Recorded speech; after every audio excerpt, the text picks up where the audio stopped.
Hello everybody, and today is a Mon mission, Mon Surface Base, which is part 2 of the 4 parts. Very amazing takeoff, as you can see. Okay. Yeah, it turns out that whole extra stage was completely useless and I shouldn't have added it. But you never know, so I did that. My air conditioner is being very loud today. I wonder if you can hear it. Leave a comment if you can. So yeah, this surface base, room for about 15 Kerbals. It has a science lab. It has 2 storage containers for 4 Kerbals. It has 2 landing cans. It has 1 crew command pod. Yeah, it's got room for a lot of Kerbals. Anyway, we can just make our maneuver. Very amazing. And at this point, I've already filmed part 3, but this is part 2.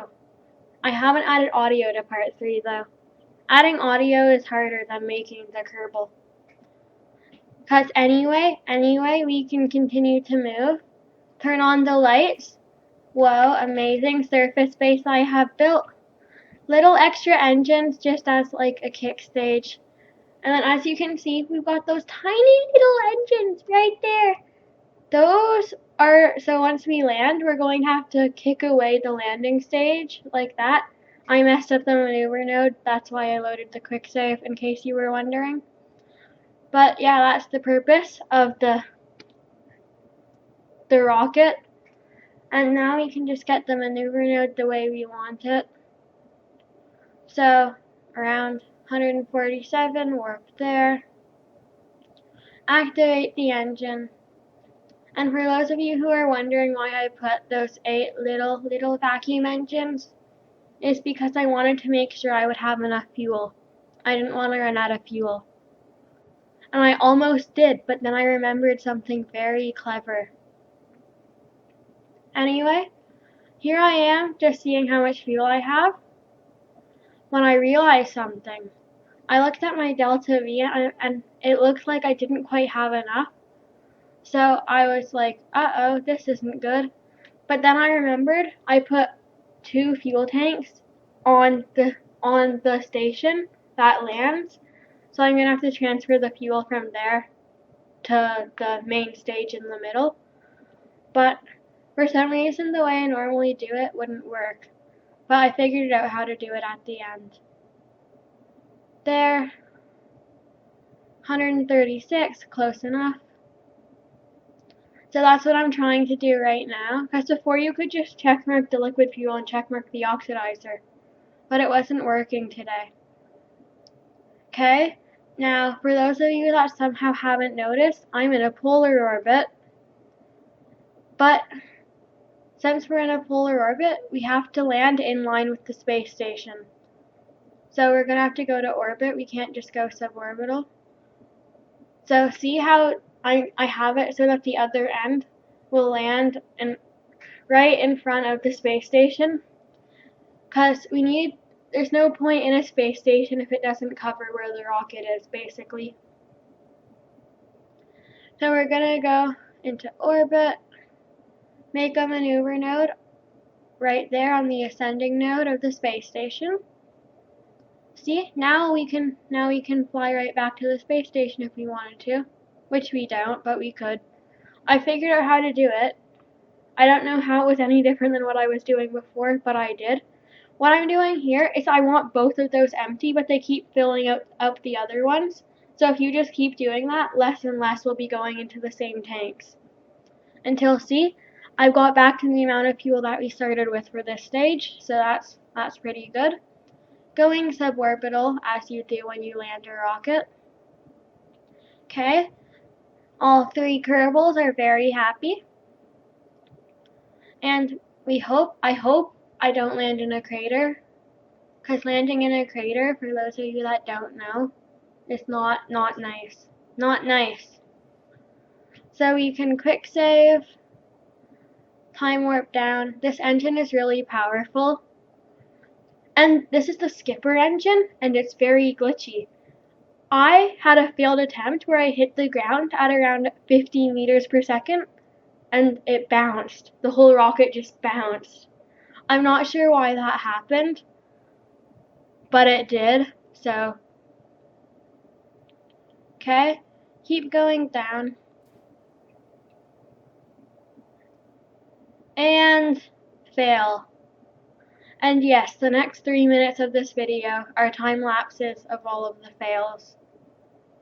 Okay, let's do it this time. Will we do it? Of course we won't. It really didn't like those struts as the landing legs.